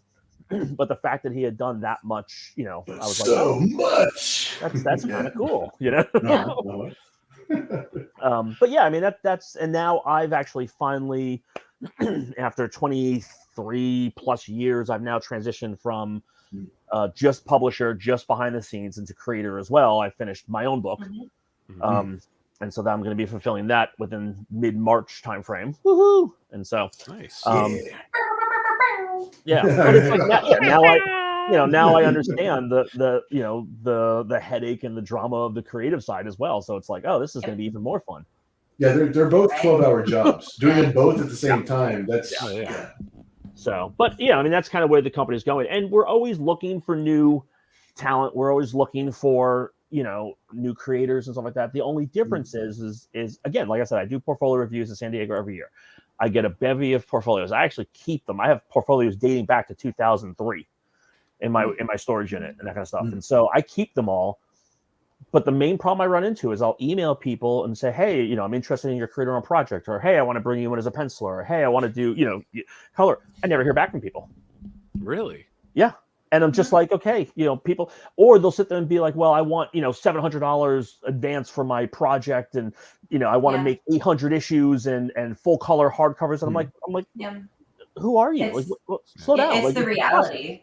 Yeah, it's a reality check for a lot of these guys. And, you know, and not to say I haven't found some incredible talents. You know, I mean, you know, Dustin Weaver started off with us back in, you know, 2002.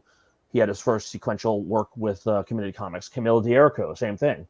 You know, these people are old. A. David Lewis, Philip Sablick, who pretty much runs Boom Entertainment right now. Hey, he's president. Yeah, he's a great guy. Yeah, he's a great guy. But the funny thing is, his title keeps on changing. You know, to where it's like at one point he was like an executive editor, and then he was the junior publisher, and then he was like the entertainment director, and now he's like the cruise ship manager. Like, I don't know. It changes depending on the region he lives in and what will impress the single women. Yeah, there you go. Now we're he's talking. got a family. Yeah. You decoded it. He's a family man, Jim. Man, he's got two wonderful kids. But no, I mean, it's you know, it's funny. It's because You see past the ruse. Yeah, that's how long we've been doing this. That's you know, like literally guys who are now running, you know, giant companies, you know, were working with us. It was funny actually, when he was the publisher for Top Cow for a short period of time, I saw him in San Diego, and as a joke for the archives, we have a book that he did artwork in that's, you know, completely sold out, which actually is now part of a digital stretch goal, which has been unlocked on the campaign. So I brought him, you know, my archive copy from the sign, and he brought it over to Mark Silvestri. He's like, look, Mark, this is when I thought I could draw, you know. So Mark Silvestri is flipping through one of our books. I was like, oh, that's kind of cool. I should have gotten a photo. Oh well. That would have been great. But yeah, put on the campaign that's page. kind of the way the company is going. Yeah, I just basically, my main goal, and it drives my business partner crazy, my main goal is just have new stuff on the shelf, on the table, just have content. That's all I care about. I want to get it out to people. You know, is that a shot at Bill? After saying he only had 2 pages done? No, not Bill. Let's see what's going on. We'll have this conversation again next week. We'll end the stream and the campaign's down, and there's a big feud going. Yeah. Right. It's a whole cat mouse thing going on it's here. All cat. It's all cat's fault. But that's all I want to do, is I just want to create comic books. I love this industry. There's, you know, I was a retailer for a good 8 years before I started publishing. Wow. You know, in New York, I managed 2 different stores. I was a consultant for another store.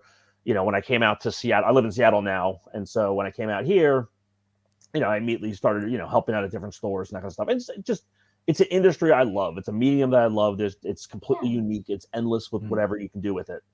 And so I just kind of want to be a part of that. Yeah. Are you still distributing through Diamond and stuff? No, we took some time off. So there was a period of time prior to Bill coming on board. So I can't, you know, we can't hang this on him.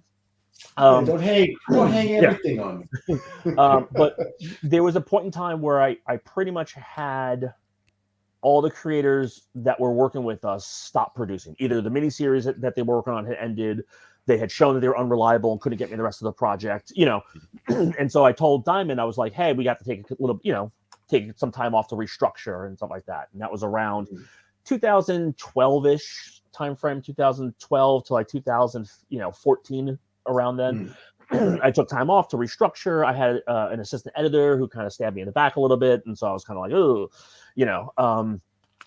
and so I needed this restructure. So we took out, and then 2016, I went back to Diamond, and I was like, hey, we have these couple new projects. I actually talked to the head of purchasing at San Diego that year, and he picked up one of the books and was like, this looks great. And I'm like, oh, good, because it's going to be heading your way. It's going to be on your desk in about 2 weeks after San Diego, for you guys to look at it and pick it up. And just couldn't get my rep basically kept on changing every time I would send them a package. And if anybody's worked with Diamond for an extended period of time, whether you're on the retail side or you're on the supplier side, it's a common thing that happens. They just go through people, and every single time I would contact them, someone would be like, oh, well, we didn't get your package. And I'd be like, I addressed it to so-and-so, someone signed for it. I'd send them another package. And this happened for like 2 years. I just kept on producing projects as well. And I kept on sending it to them. And I think it was right around the time of 2018, Bill, after we had started, we did the Ground Zero. I sent them some pages of the Ground Zero for them to carry. And once again, just radio silence. Right. And I was like, okay. So I finally called up Steve Leaf, who's the head of purchasing over at Diamond. And I was like, Steve, what's going on? And he was like, oh, well, who did you talk to? I was like, I sent it to this person. I sent it to this person. I sent it to this person. I sent it to this person. And he's like, okay, well, what's the project? And I described it. And I said, oh, it's Nira. She was around in the 90s. That kind of stuff. He goes, oh, I don't think the 90s throwback stuff isn't going to work right now. And I was like, this is like 2018. All there was coming out of the previews catalog was 90s revisited. All there is today is. And then of course, right as I'm like literally like, are you kidding me? Boom, pandemic hits. And, and I was just like, you know what? I that's right as we printed up a whole bunch of copies of the first Nira X official issue that we did, which was Reborn #1. And I've got a couple cases of the book sitting in my living room going, don't got any shows, can't do anything. My online presence wasn't set up strong enough because I relied on the shows and I relied on Diamond, and like everybody at that time had to shift and had to pivot, and and so that's what we're learning a whole new world. We live in a different era right now. So that's so is the focus now the crowdfunding and the self-distribution and stuff like that? Well, yes and no. I mean, so pretty much Nira, we're going to do crowdfunding just because of the fact that it does well. People love it. It's like Bill said, he has family. His fans are his family. They interact. It's a good community type of thing. I crowdfunded, Kickstarted my book. It barely squeaked past the finish line. And I was like, that's too stressful. The next issue, I'm just financing myself. I couldn't deal with it. I mean, I'm not surprised Nira would do well. I'm actually surprised that it's not even bigger. I mean, some of the bigger books are like Lady Death, Zombie Tramp.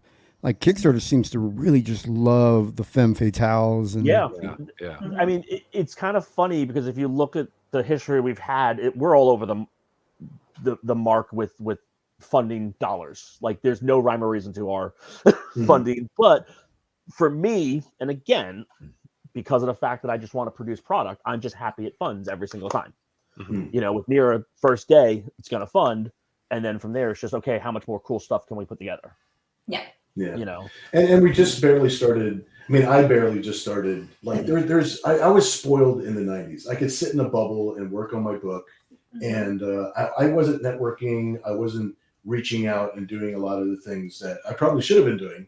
Yeah. It's like, oh yeah, making friends is actually part of this entire thing. I should be out there like talking to everybody who also does what I do. But I was, oh my goodness, talking to your peers. I know. So I've been doing a lot more of that now, which is like, oh my God, this is half of the pleasure too, is meeting everybody who you're also working with and doing things with. All these people you've been passing by for the past 20 years. Yeah. It's like it does me no good if to have all these friends that are not doing anything in comics, but then the ones that are actually being successful in comics, it's like, when they go out and do things and I'm not there, then I'm just not there. Like if you're not present, you're not there. That was also the thing when I finally dragged you out to a show outside of your backyard. We went to Dallas, and then we had a handful of the guest professionals were coming over with the Nira books. Going like, thank God you came out, out west. Exactly. So I need to get out of my house. I didn't realize I had to leave my house. In your campaign, I know this is book 2 campaign, but was there a tier where you could get issue number 1? An add-on is there, and also there's an add-on with you can get the entire Reborn, which was the very first miniseries where kind of Nira came back to print because she had been out of print for at least a decade, if not longer, right? Right. Somewhere around there. I think you mentioned, Bill, that there's also a digital version of it in case you wanted a back issue, but didn't want to invest. Exactly. There's a digital PDF version of all that. Yeah, Tom's got that. Yeah, that way in case it's just like you happen to be just like you didn't want to pay for shipping, or you didn't want the physical, or you just wanted something where it's just like low overhead, low paywall to be a fan. Yeah. So whatever tier you choose, like even if you choose like the regular PDF, that'll give you access, of course, to like whatever the add-ons are available. So you should be able to choose like whatever extra. When will they get access to the PDF? Is it all going to be at the time when the book fulfills, all at the same time, or do they get the PDF early? No, when the book's done. No, usually I send out the digital PDF when I send the book to the printer. So when it goes to press, I send out the digital, and at least that way they get it. And the way production is going right now, all of the inks and at least half of the coloring there is going to be complete by the time the campaign ends. So, or like at middle of March when the campaign is over, like coloring should actually be like halfway through. So by the end of March, early the following month, we'll definitely have the book like just complete, ready to go, and then Tom should be able to make that completely available. So if Kat ever falls behind her deadline, do you ground her? I'm the one who falls behind. You send it to the studio. You stay in that studio, young lady. Takes her car away. I tell you, it's like take my car away. In the time that she colors, in the time that I color one page, she could possibly color maybe 4. Wow. So her technique is very different. She uses Clip Studio. I use Procreate on my iPad. Yeah. I'm a Photoshop guy all these years, but for the heavy lifting for coloring and digital inking and stuff, now I use Procreate.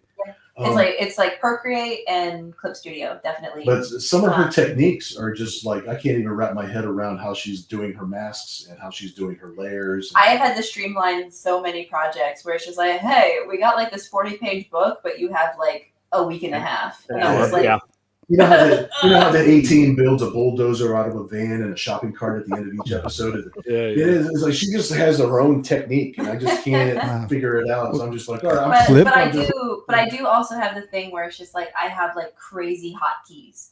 So it's like for me, it's just like I have buttons on my pen and an entire remote in my left hand. Because she looks like Ghost in the Shell when she's working. She's got the remote in one hand with 20 buttons, and she's got this. She's like her toes. Why are you barefoot? You'll see in a minute. You'll see. Oh my goodness. So his color's barefoot. Oh my god. Dude. Meanwhile, I'm over here with a stylus like this. There we go. I got it. Dude. I got it. I could totally add. Her outfit's red, right? Red. Dude, if you see me over here and I'm adding pedals, like I have a pump organ. Yeah. That's her. Yeah, like a bass drummer. Bam! She was born in this era. But Clip Studio is great. It's really efficient. It was created to create, mangas, and then it moved into the American Western. I use Clip Studio, and I'm starting to learn to color in it. And I mean, before me, nobody was inking digitally. They were inking digitally, but there were no digital comic book inkers. Inkers actually going digital. I was the first traditional inker to go digital. Nice. And I had to create a lot of tools. Man, Clip made it possible to do all that. It's fantastic. It makes it so much easier for fixes with clients. Straight up pioneer. Yes. Yeah. Dave Gibbons uses it. When I talked to him at San Diego one year, he was basically like, if it wasn't for that program, he's like, I would be so late with everything. Yeah. That was like that. Yeah, I show her Photoshop, and she's like, No Photoshop.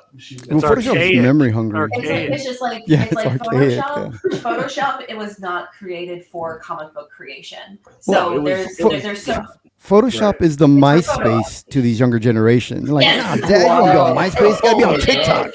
I don't think he could have said anything more insulting. You know what? That actually puts together perfectly how I feel about it, because you know what? Smoke signals do work, but they're not efficient. Like it's like Exactly. Photoshop You're like- works, but You're like, yeah, Dad, after you're done doing your art in Photoshop, you can post it on your MySpace wall. Yeah. You know? Boy, I've got my Go on three your followers resume. on- Top eight. Where do all Leave me my alone. followers go?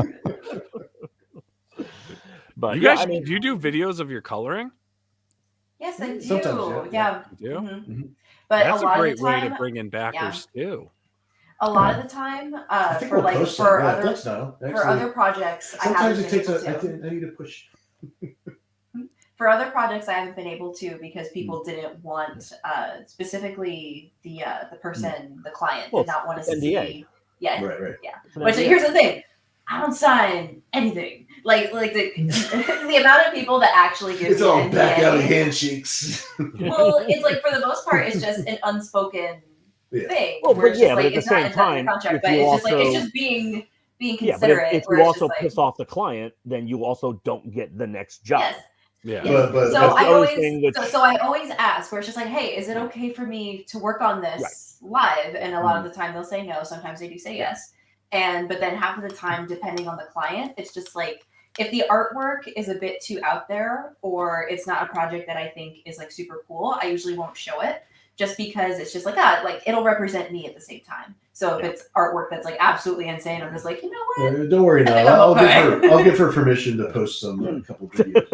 Now. Well, that Yeah. no, but But, really, like, definitely, but Yeah, definitely yeah, with for the sure. Nira Yeah, stuff, it's that's just like, actually oh a my fantastic goodness, idea. Yeah, Yeah. of course. that's we should- you know, when you're doing the campaigns and you're growing the audience and you're doing the streams like we do and Jimmy does and stuff. I mean, we throw in art streams. We, you know, during the Yeah. day, I'll tell Billy like, hey, what are you working on? Live Yeah. stream it. Live Yeah. stream Yep. it, you know, and Exactly. he'll be roughing pages or Mhm. working on a cover, and you know, and then you just chat with the audience, right? But it brings in backers because that's the market, Yeah. the power of YouTube and crowdfunding.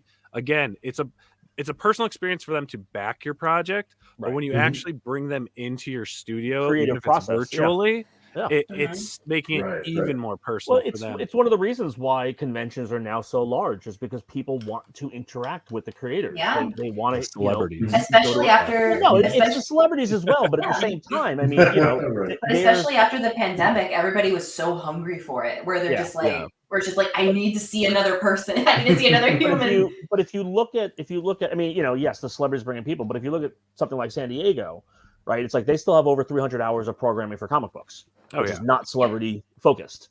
And I think that's what a lot of people like, because I've talked to a bunch of people. I go to a ton of shows throughout the year, and every time I talk to people at the table, and I go, what brought you to the show, or if they have a VIP badge, why'd you buy the VIP badge? A lot of times they'll say, oh, I wanted to meet the celebrity, or I wanted to jump the line, or something. Yeah. But then a lot of times they're also like, well, because so and so's doing a panel on Right, costuming, and I Sure. want to know how to make that thing for my cosplay, or this person's doing it, talking about this. Even if it is a celebrity, it's the element, like you're saying, being brought into the workspace, being brought into the creative space. Yeah. I missed the pandemic. I love the stay away 6 feet, 6 feet. Don't have to go, have to see another person. My I day love job never let me stop working. I worked Oh, in no. construction management, so I was basically deemed essential, because I also do public works. So it wasn't like I was building a housing complex. I'm building infrastructure within the Seattle city. So it's like I have to go to work. Yeah. But another thing during the convention, something that I started doing was I started doing live paintings while I was there. Oh, nice. But we do some smaller conventions, so we would have way more space. And especially after the pandemic, they put an extra 6 feet in between everyone's tables. So I was just like, I got space. So it's like, it was the first time I had that much space, and I was just like, this feels so empty. Yeah, she's straight up next to the table with an easel, oil painting. Yeah, like the- straight up. The one that's behind Dad, the one that's behind you. Uh-huh. It's just like I would bring in like big easels like that, and I would bring in like a freaking, Wow. I'd bring in like a Yeah. 2 feet by 4 feet, and I'm just like, okay, let's go. And it's like I started painting like small, like 10 by 10s, but it would just be something simple in acrylic, so it would dry Yeah, the same day, and people loved it. Yeah. and I was just like, oh, that was so Yeah. much fun. But Yeah, like, when now I was, they're starting to crowd us again. I'm yeah. like, no. Well, when My I was easel, doing please. when I was doing shows with Sean Dietrich, Sean, he started off in San Diego doing live painting, at just different venues and different events and that kind of stuff. And so when we do a couple shows up here in the Seattle area, when I was promoting his art book that we published for him, he would just show up with like a 4-foot by 2-foot canvas, which was already half done, and he'd just sit there and work on it, and just render it in. Yep. Yeah, and it was just so funny because he would never really make a huge dent in it, but it was, again, like you said, it was just people would come by and be like, what is going on? I need to stop and see this.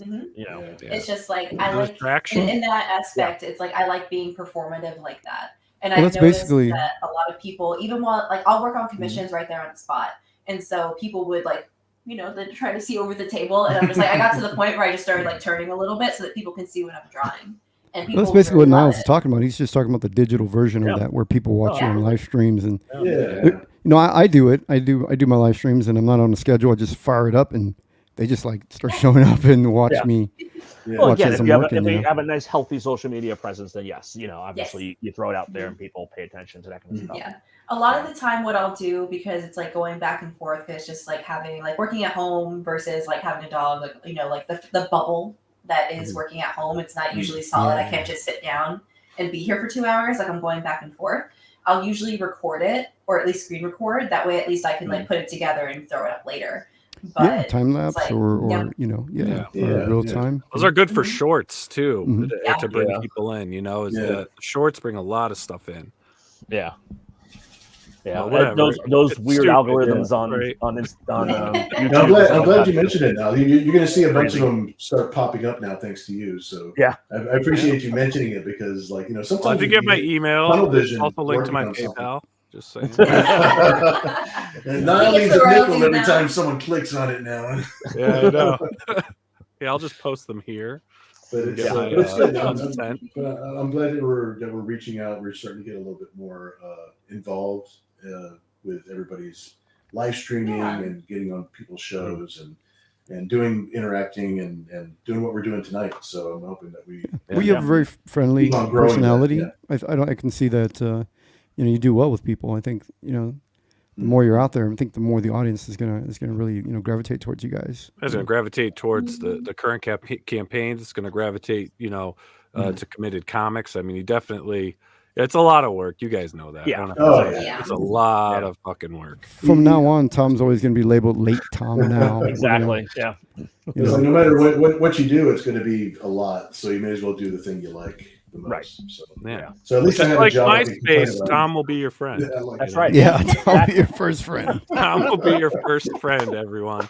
But again, everyone, please check out the campaigns. Head on over to Kickstarter. The link is in the description below. The link's been posted in the live chat. So if you're watching this live, you can scroll through the live chat or just look below. So if you're watching this recorded, please look below. And while you're there, make sure to click that subscribe button and smash that bell for notifications. And back Nira X, Dark Seas 2 of 2. And after you back that, leave the wallet open. Head on over to Indiegogo and back Little Dragon Rage, The Crown of Fire, by our good friend here, Jimmy. Oh, thank you. At least you call Dragon Rage Little, not Little Jimmy, because I usually get the back Dragon Rage. I'll leave that for your wife. Jimmy. Usually get the wife. Where's Little Jimmy? Yeah. Right here. Jimmy. There's one campaign on Kickstarter or one campaign on Indiegogo, There you go. And you should you guys do Indiegogo as well, or just Kickstarter? Just Kickstarter. Right now, just Kickstarter. I still got to learn how to do Indiegogo. Mostly like because I'm growing. I'm the one who runs the campaigns, and I don't know Indiegogo, even though I do know it's a very similar model, but I have talked to some people and it's very similar, except for exactly where it's 100% different. And I'm like, oh, okay. Yep. And I at this point, and I might be wrong, but the best element that Indiegogo seems to have beyond Kickstarter is it can act as your online store. Correct. After your funding time frame is done, whereas with Kickstarter, it's a hard cutoff. Whereas, I've also am in the process of refreshing the Committed Comics website. So I'm hoping that will then be my online store, so I won't have to have another portal which takes a percentage from it.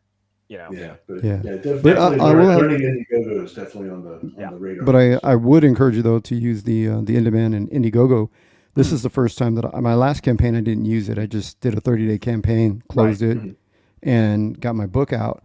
This time I went in demand to try it, and it definitely helps bring in revenue as you're going, because I mean I'm a startup company, you know, where I've invested in getting, you know, the LLC going, investing in trademarks, and getting my first time mailing, you know, getting the pirate ship and all that stuff, and the printers, and there's a lot of money going into this, and I've already printed up so much promo stuff that having that income coming in has helped me, because, you know, there's been obstacles along the way. Oh, well, the printing cost now is double, you know, and unpredictable things. Well, it makes sense. It makes sense, because like you look at it like Kickstarter's like it's kickstart your campaign, you know, kickstart your project. Here's a chunk of money to get things going, and here's a start, and then it cuts off. Indiegogo will give you that chunk of money you need to start, and then why not keep selling it while you're going? You know, it's well, I mean, I always, because when people ask me the main difference between the two, I always say like, well, Kickstarter is, you know,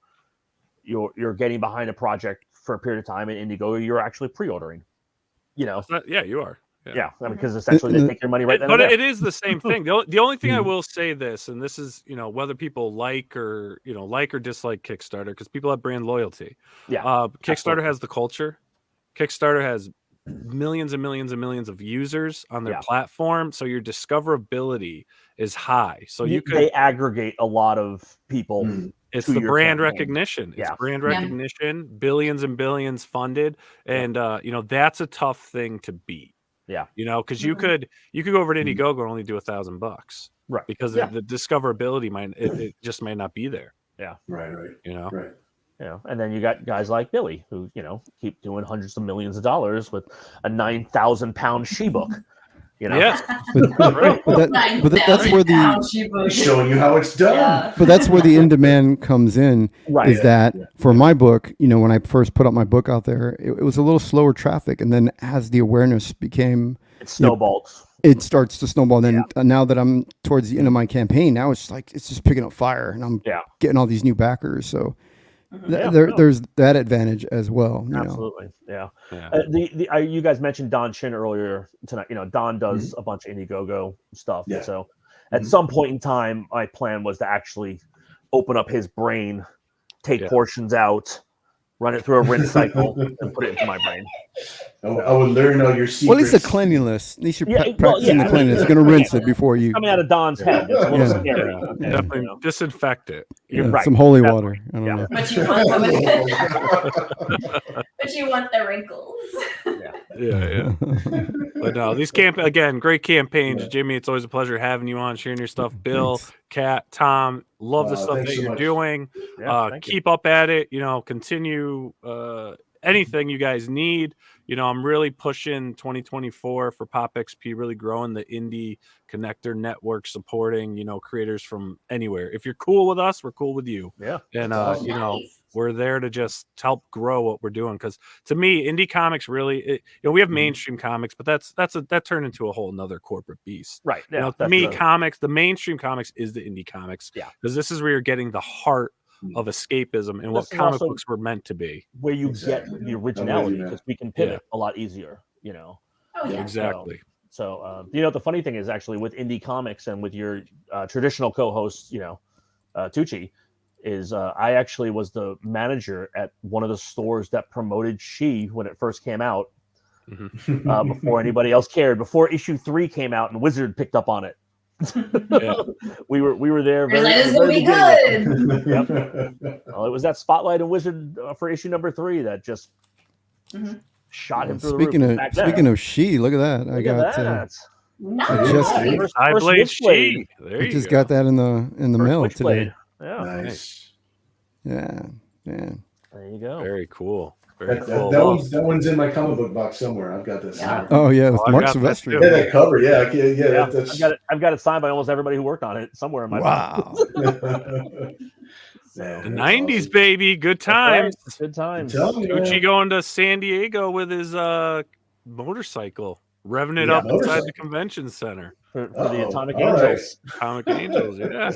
Crazy.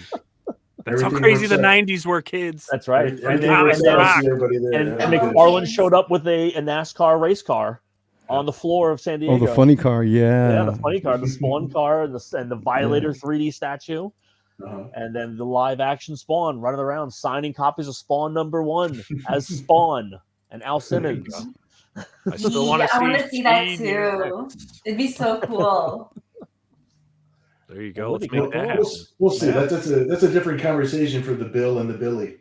Yeah, exactly. Bill and Bill. Double B. Double B will figure that one out. But- So, The double B. We'll ask Billy if he's up for something like that later Yeah. on. That would be a bucket list item. That would be amazing. But yeah. thanks for suggesting it for sure. Mhm. Yeah. Well, I want to thank you guys for coming on. Bill, thanks for Absolutely. showing off the book. Tom and Kat. Everyone, Thanks, remember, man. check out Nira X on Kickstarter and check out Dragon Rage over on Indiegogo. And everyone, thank you again for tuning in. And we'll see you all next week with a bunch of new shows. And if you haven't seen it already, we now have Rebel Frequencies on Pop XP. That's going to be our comic book review show with Aaron and Adam Lawson. So check that out. If anybody wants their books reviewed, reach out to me and we'll get it on there. Thanks, Niall. Good. All right. Thanks, Thanks, everybody. everyone. Thank Thanks for you. co-hosting, Jimmy. Appreciate it. Oh, you're welcome. Thanks for having Nice to me. meet you, Jimmy. Yeah, nice meeting you guys. All right. All right, To the cool, mods cool, out man. there, Hope to see you thank you again. in the chat. You've been fun. Everyone have a great night. Have a safe weekend. Have a good one, everyone. Bye. Bye. Hey everyone! Thank you for joining us on Pop XP. If you haven't already, make sure to click that subscribe button, and also click the bell for notifications when we go live and we upload some awesome new content. Also, don't forget to head on over to Twitter and follow us at the Pop XP, and over on Instagram at the Pop XP. Thanks again, everyone.